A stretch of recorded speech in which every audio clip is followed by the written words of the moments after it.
बिस्मिल्लाहिर्रहमानिर्रहीम। अल्हम्दुलिल्लाहि रब्बिल आलमीन वस्सलातु वस्सलामु अला सय्यिदिल अंबिया'i वल मुरसलीन मुहम्मदिन व अला आलिहि व अस्हाबिहि अजमईन, अम्मा बाद। अऊज़ु बिल्लाहि मिनश शैतानिर रजीम। बिस्मिल्लाहिर्रहमानिर्रहीम। हुनफ़ाअ लिल्लाहि गैर मुशरिकीन बिहि वमन युशरिक बिल्लाहि फ़कअन्नमा खर्र मिनस समा फ़तख़्तफ़ुहु अत्तयरु औ तहवी बिहि अर्रीह फ़ी मकानिन सहीक़ ज़ालिका वमन युअज़्ज़िम शआइरल्लाह फ़इन्नहा मिन तक़वल क़ुलूब।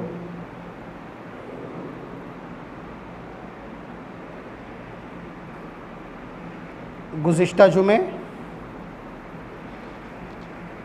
हज के निसाब से मुताल्लिक़ मैंने बात की थी। बहुत मुमकिन है कुछ लोगों को तल्ख़ लगा हो, लेकिन उनके तल्ख़ महसूस करने से मसाइल तो नहीं तब्दील हो जाएंगे। उनके तल्ख़ी महसूस करने की वजह से इस पैगाम को या इस शरीयत को हज़फ नहीं कर दिया जाएगा। और मुझे तो एहसास रहता है कि रद्द अमल क्या होगा। आज से ठीक 15 साल पहले खेत वाली मस्जिद में हाथी खाने में मैंने यही निसाब की बात की थी। मैंने वहाँ ये जुमले इस्तेमाल किए थे। आप कहेंगे गैर मोहतात हैं, ऐसे ही उन्होंने कहा था गैर मोहतात। मैंने कहा था ना कि आदमी ये कहता है कि हमारी बेटियों की भी शादी बाकी है, अभी मकान नहीं बना, अभी तो हमारी फैमिली कच्ची है, अभी बेटे की तालीम मुकम्मल नहीं हुई, बेटे की शादी नहीं हुई, बेटे की मुलाजमत के लिए रिश्वत देना है, उसकी रकम रखी हुई है।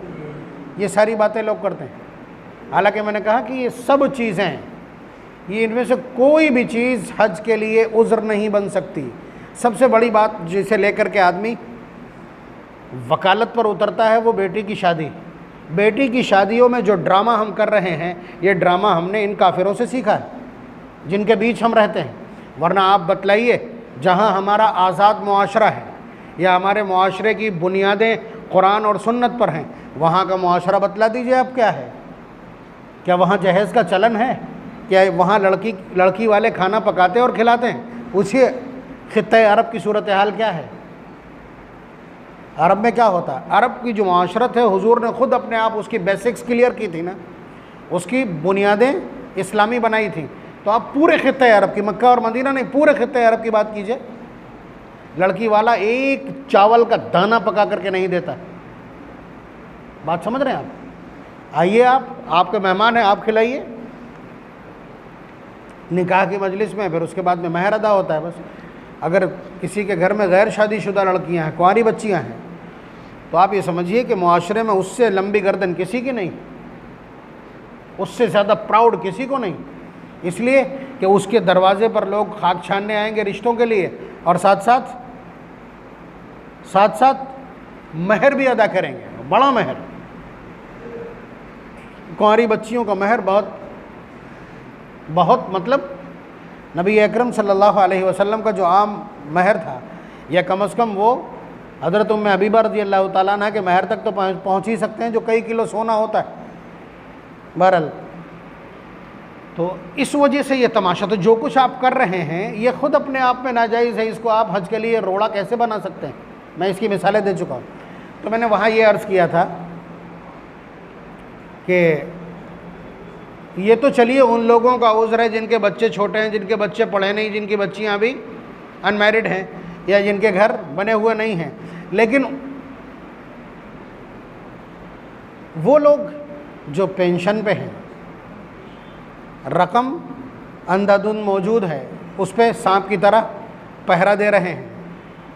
कैसे हैं वो कमीने दिल, लफ्ज़ कमीना नोट कीजिएगा, कैसे हैं वो कमीने दिल कि जिनके अंदर उन मुक़द्दस बारगाहों की ज़ियारत की तड़प पैदा नहीं होती। इस लफ्ज़ पर मैं पकड़ा गया। ठीक, मुझे तबसरा पता चला कि ऐसे ऐसे किसी ने तबसरा किया है। फिर उसके बाद जो जवाब मैंने तब दिया था, मैं अब अर्ज़ किए दे रहा हूँ।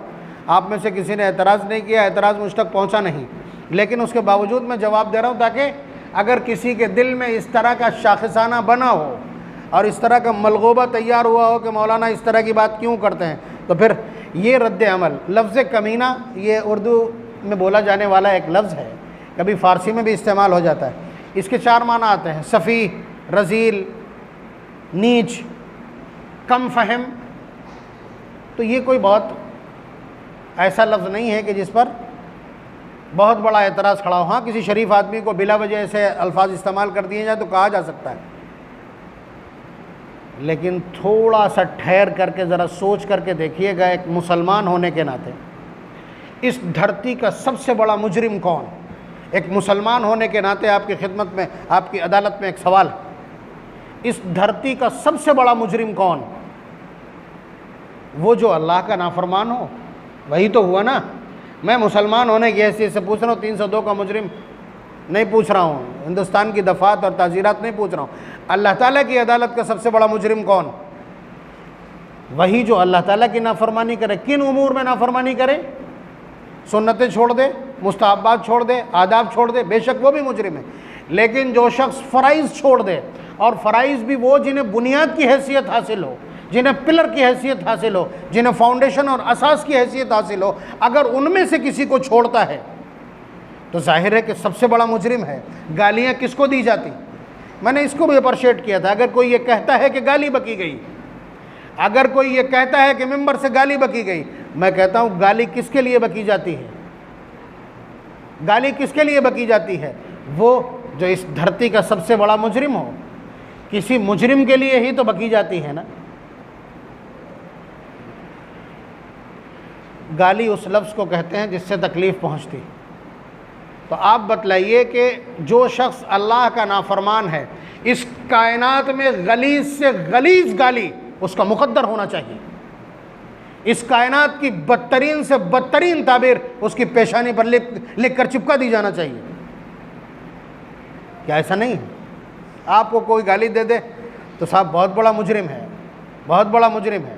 और शरीयत के किसी मामले में गलत किस्म की टिप्पणी कर दे, आप चल देंगे आगे छोड़ के।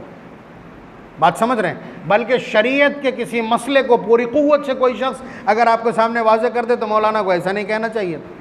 बहरहाल पहले तो मैंने ये बात कही, उसके बाद मैंने लफ्ज़ कमीना को उठा करके मैंने कहा ये लफ्ज़ कमीना बोला गया, इसके 5 माना है।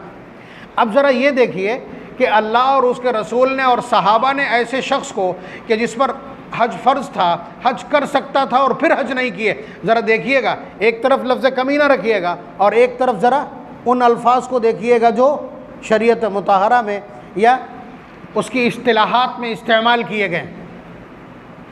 सबसे पहली बात मैंने पिछले जुमे भी कहा था कि अल्लाह तबारक व तआला ने क्या कहा, वलिल्लाहि अलन्नासि हिज्जुल बैति मन इस्तताअ इलैहि सबीला, कि अल्लाह के लिए उनके घर का हज करना हर उस शख्स पर फ़र्ज़ है जो शख्स वहाँ जा सकता हो, आने जाने को एफोर्ड कर सकता हो, सफ़र को एफोर्ड कर सकता हो, उस पर हज के लिए जाना फ़र्ज़ है।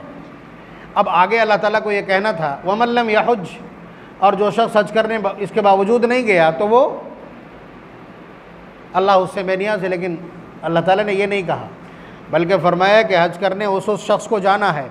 वमन कफ़रा, और जिस शख्स ने कुफ्र किया, यानी जो शख्स बावजूद वुसअत के हज करने नहीं गया, वो शरीयत मुताहरा के तनाजुर में अल्लाह ताला की बारगाह में क्या है? काफिर या काफिर जैसा।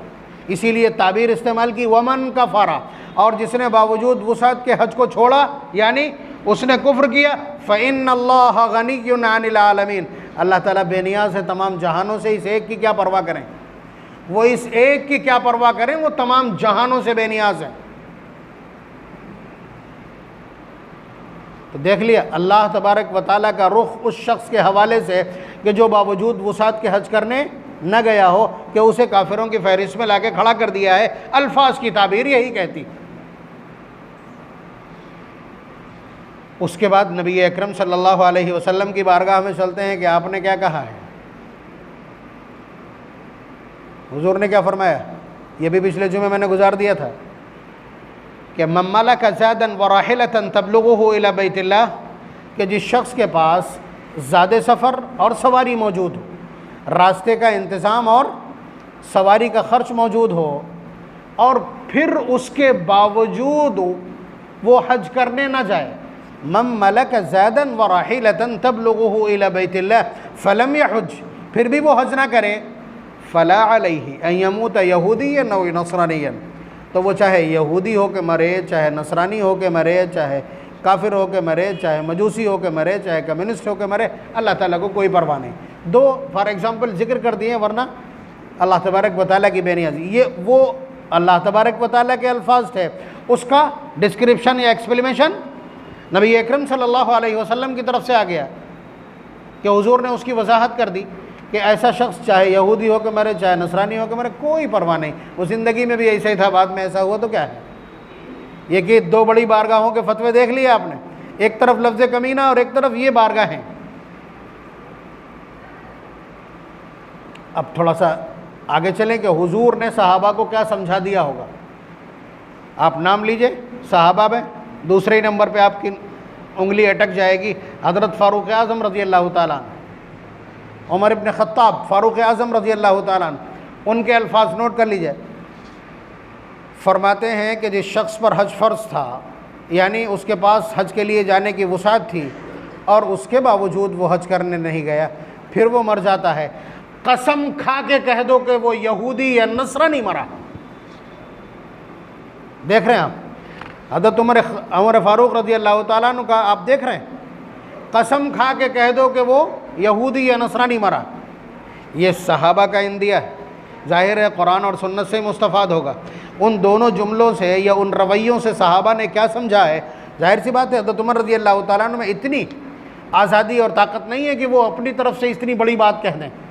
सहाबा जब इस तरह की कोई बात कहते हैं तो उसूल हदीस का ये जुज़ है, ये जुज़िया है कि उसको मानन मरफू माना जाएगा कि हुजूर ने कहा होगा, तभी इतनी हिम्मत से ये बात नकल कर दी। चलिए उसके बाद ये सीनियर्स हैं, ज़रा इनसे नीचे वाले हज़रत अब्दुल्ला इब्न उमर रज़ी अल्लाह ताला अन्हु, जो दूसरी पंक्ति है सहाबा की, यानी नौजवानों की। हज़रत अब्दुल्ला इब्न उमर रज़ी अल्लाह ताला अन्हु फरमाते हैं कि जिस शख्स पर हज फ़र्ज़ था उसके बावजूद वो हज करने नहीं गया, मर जाता है, क़यामत के दिन जब उठेगा तो उसकी पेशानी पे काफिर लिखा होगा। नोट कर लीजिएगा, ये जवाब है उन एतराज़ात का जो किसी के दिल में पैदा हुआ। से 15 साल पहले ये एतराज़ हुआ था, मैंने जवाब दिया, तो वो आज भी उस तरह की कैसेट में रिकॉर्ड है।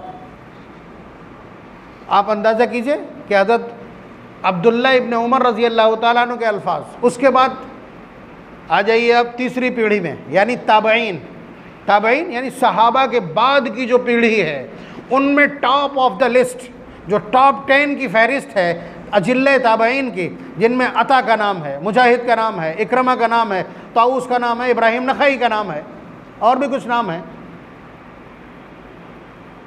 उनका फतवा और उनके अल्फाज सुनाऊं, यानी ये उम्मत के तवारुस से साबित है कि वो हज की वसात रखने के बावजूद हज के लिए न जाने वालों को क्या समझते हैं।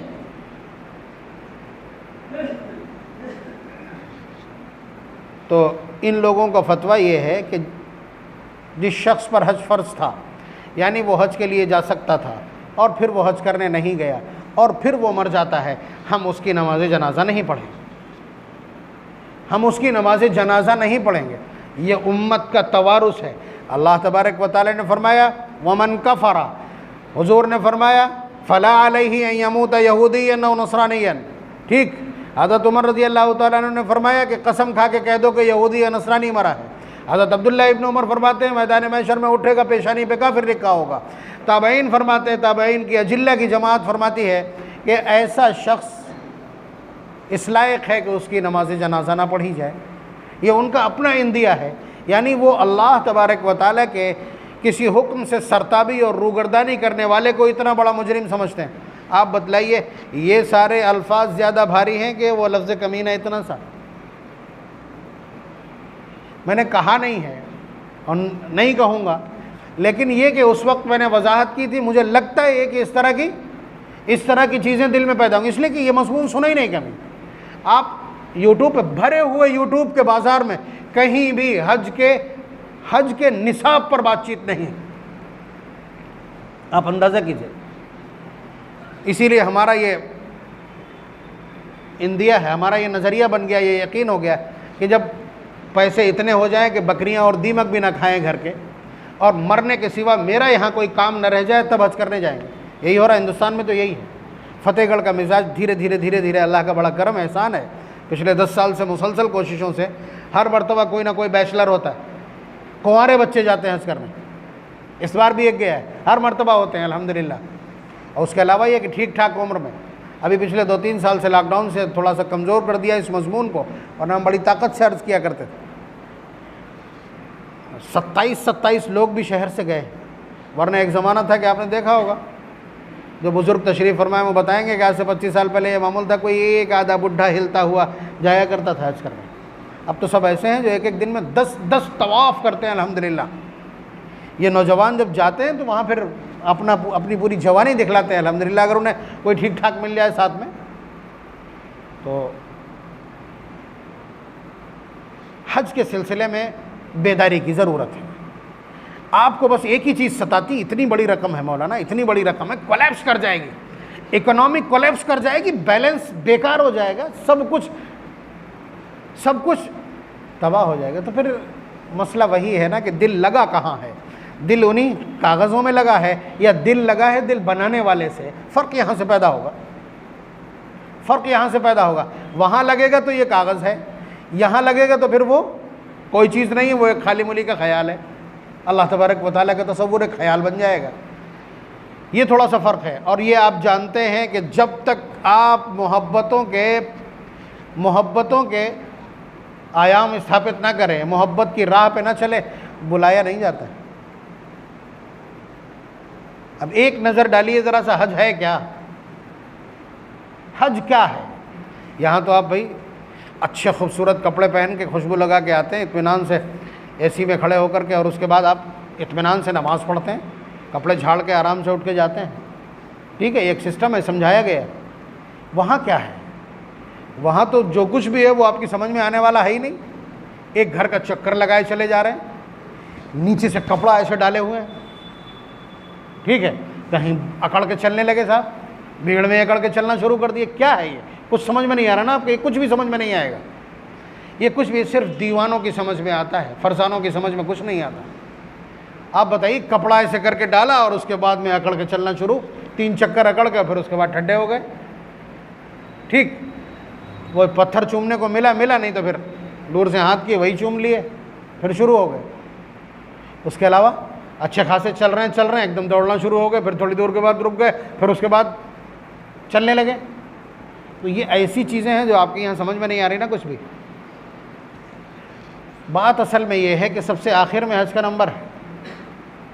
इस्लाम के जो 5 मूल सिद्धांत हैं उनमें 5वां नंबर है इसमें, और देर में नंबर आता है। ये सारा का सारा मोहब्बत और जुनून पर मबनी है, जुनून इश्क पर मबनी है, और उसे समझना बहुत आसान है। वहाँ कुर्बानी आपके उम्र का हिस्सा है।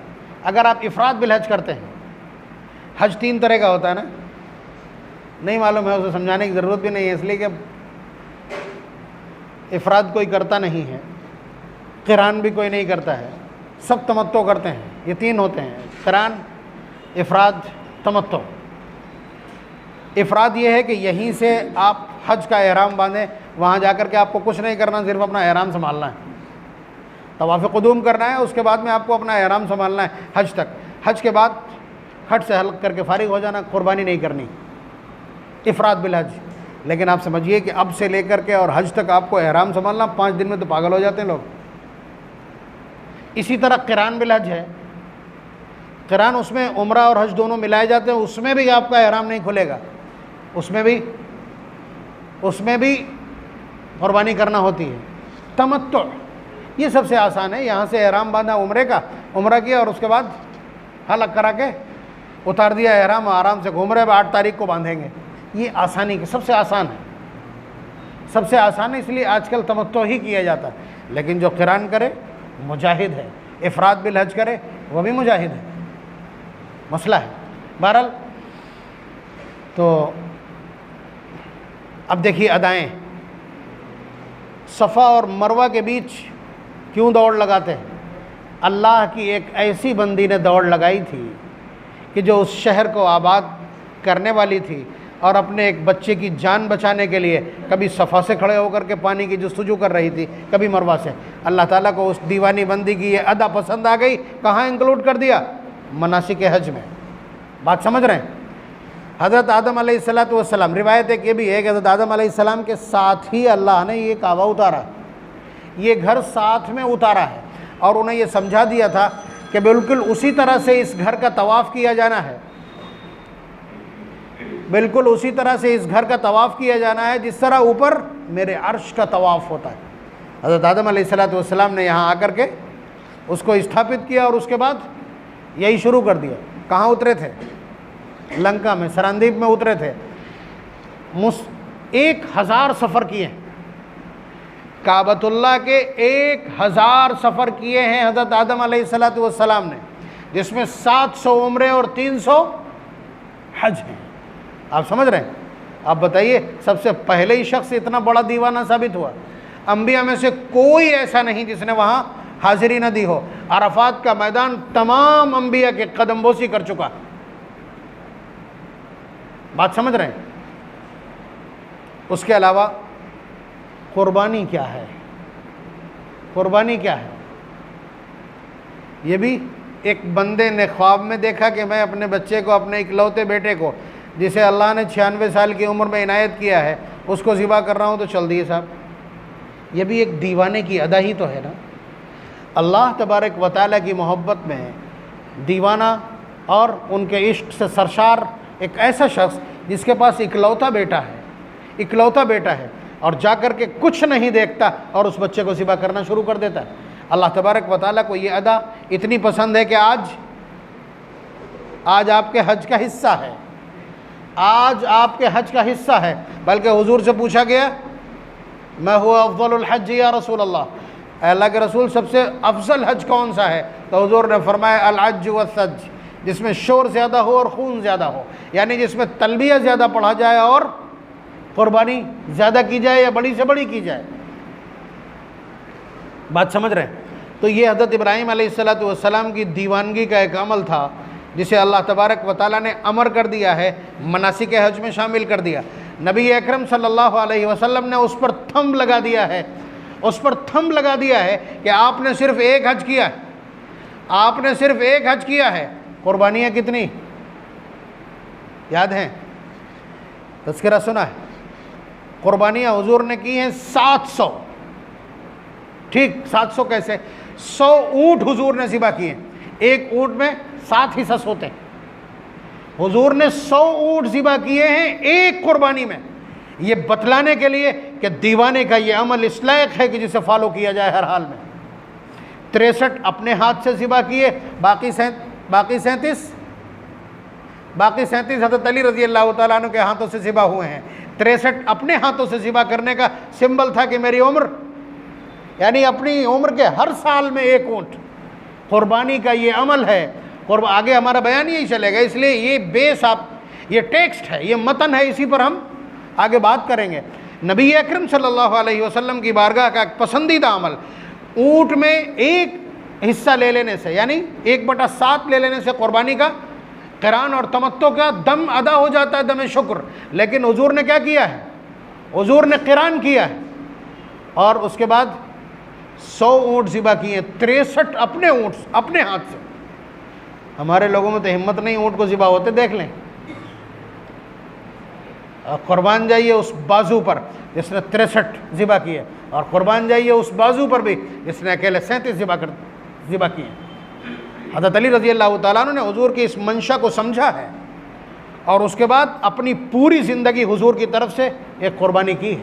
किसी ने पूछा भी ये कैसी दो कुर्बानियाँ? फरमाया औसानी हबीबी सल्लल्लाहु अलैहि वसल्लम, कि मेरे हबीब, मेरे महबूब हुजूर सल्लल्लाहु अलैहि वसल्लम ने मुझे वसीयत की थी कि मैं एक कुर्बानी अपनी जानिब से और एक उनकी जानिब से करूँगा और रहती उम्र तक मैं ऐसा करूँगा। तो ये एक दीवाने का अमल था जिसे नबी अकरम सल्लल्लाहु अलैहि वसल्लम के इस एफर्ट ने और इस अमल ने बहुत बड़ा कर दिया। उसके अलावा आप बताइए, शैतान शैतान कह के कंकरियाँ मारना, ये क्या है? ये क्या है? अब क्या समझ में है कि वहाँ शैतान है? मौजूद नहीं है, कुछ नहीं। हज़रत इब्राहीम अलैहिस्सलाम अपने इस बड़े अमल को अंजाम देने जा रहे थे, तो शैतान को लगा कि अगर आज ये काम हो गया कि इंसान ने अपने इकलौते बेटे को ज़िबा कर दिया तो मेरी तो नाक खाक आलूद हो जाएगी क़यामत तक के लिए। इंसानों का, जिनसे इंसानों का, इस लिंग का ये सबसे बड़ा अमल होगा कि इस अमल से कोई भी पार नहीं पाएगा क़यामत तक। ये सोचकर उसने अपनी एफर्ट लगाई, पहले हज़रत हाजरा को बहकाया, फिर उसके बाद हज़रत इब्राहीम अलैहिस्सलाम के सामने ऐसे करके जाके खड़ा हो गया, यानी एक टीले की शक्ल, एक तूदे की शक्ल, एक पहाड़ी की शक्ल इख्तियार की कि आगे रास्ता ही नहीं। तो हज़रत जिब्रील ने आके बताया कि शैतान है, शैतान है, आपकी राह रोक रहा। कंकरियाँ उठाइए, अल्लाह अकबर कह के मारिए, भी चला जाएगा। उठाई, मारी, कंकरियाँ हट गए, थोड़ी दूर जाके फिर, थोड़ी दूर जाके फिर। तो ये वो अमल है जो इत्तिफाकन उस वक्त किया गया था। आज तीनों जमरात पर आपके लिए रमी करना वाजिब है, बल्कि एक जमरे पर तो आपको 2 बार करना पड़ेगी, पहले दिन भी, 10 को भी और 11 को भी, तीनों पे करना पड़ेंगे जमरात पे आपको रमी करना पड़ेगी। आप अंदाज़ा कीजिए कि ये एक ऐसे ही अमल था, लेकिन ये एक दीवाने का अमल है। अल्लाह तबारक व तआला को अपनी मोहब्बत में सरशार लोगों का एक एक अमल इतना भाता है कि जब चाहते हैं क़यामत तक के लिए उसको अमर कर देते हैं। अब वो यहाँ करके दिखा दिए कि हज़रत इब्राहीम अलैहिस्सलाम का वक्ती तौर पर किया गया एक अमल उसको मनासिक हज में शामिल कर दिया। आपकी क़ुरबानी मिना की सरहद में ही होना है, इसलिए कि वहीं ले जाकर के बेटे को ज़िबा करने की कोशिश की थी। तो आप अंदाज़ा लगाइए कि हज पूरा का पूरा क्या है? ये दीवानों की अदाओं का मजमुआ है। अल्लाह तबारक व तआला के ऐसे दीवाने जिन्होंने अल्लाह तबारक व तआला की मोहब्बत में कोई अमल अंजाम दिया था और अल्लाह तबारक व तआला को वो अमल पसंद आ गया, अल्लाह तबारक व तआला ने उस अमल को मनासिक हज में शामिल फरमा करके और क़यामत तक के लिए उसको ज़िंदा व पाइंदा कर दिया। ये याद रखिए, अल्लाह तबारक व तआला की मोहब्बत में किया गया अमल यहाँ ना दिखे, लेकिन वहाँ हमेशा हमेशा के लिए अल्लाह तबारक व तआला के यहाँ लिख लिया जाता है। कम से कम ये समझ में तो आ जाएगा आपके कि अल्लाह की मोहब्बत में आप जो अमल करते हैं वो अल्लाह तबारक व तआला को कितना पसंद होगा। और हज उसी कैटेगरी का एक अमल है जिसमें आप दीवाने होकर के अल्लाह तबारक व तआला बाकायदा आसमान दुनिया पर नुज़ूल फरमाते हैं। और अरफे के दिन जब सारे के सारे दीवाने मैले कुचैले कपड़ों में और उसके बाद परागंदा सर वहाँ पहुँचते हैं, तो ये कह करके बाकायदा अल्लाह तबारक व तआला ये कह करके युबाही बिहिमुल मलाइका, मलाइका पर अल्लाह तबारक व तआला फ़ख्र करते हैं कि देखो मेरे इन बंदों को कि किस तरह से परागंदा सर कहाँ से चल करके आए हैं और किस हाल में हैं ये, किस हाल में है ये मेरे बंदे और बंदियाँ। आज ये जो मांगेंगे मैं इनको अता करके रहूँगा। फरिश्तों तुम गवाह रहना, मैं तुम्हें गवाह बनाता हूँ कि जो कुछ इन्होंने मांगा है वो सब मैंने अता कर दिया। ये दीवाने जब अपनी इंतहा को पहुंचते हैं अपनी दीवानगी में, और दीवानगी की इंतहा यही है कि पिछले 3 दिन से आप हालत एहराम में हैं, 45 से 50 के टेम्परेचर में, मुसलसल पसीना बहा है आपका और मुसलसल भीड़ में चलने की वजह से धूल से आप पूरी तरह से अटे हुए हैं। उस वक्त अल्लाह तबारक व तआला आपकी इबादत पर, आपके रोने पर, आपके इस गंदे जिस्म पर फ़ख्र करते हैं। तो दीवानों की अदाओं का मजमुआ है, दीवानगी के साथ अदा करवाया जाता है। और जो अल्लाह तबारक व तआला की मोहब्बत पे इस अमल को अंजाम देगा वह एक बड़े बैलेंस को 7-8 लाख रुपए के उस बैलेंस को लात मार के अल्लाह तबारक व तआला की मोहब्बत और दीवानगी ख़रीदना चाहेगा और क़यामत तक के लिए अल्लाह ताला की फ़हरिस्त में अमर हो जाएगा। याद रखिएगा, ये मुंदरजात बतलाते हैं हज के। अल्लाह तबारक व तआला हम सब को हज की ये सरशारी और मोहब्बत की ये दीवानगी, इश्क़ ये जुनून मरहमत फ़रमाए, हम सब के लिए वहाँ जाना मुक़द्दर फ़रमाए। व आखिर दावाना अनिल हम्दुलिल्लाहि रब्बिल आलमीन।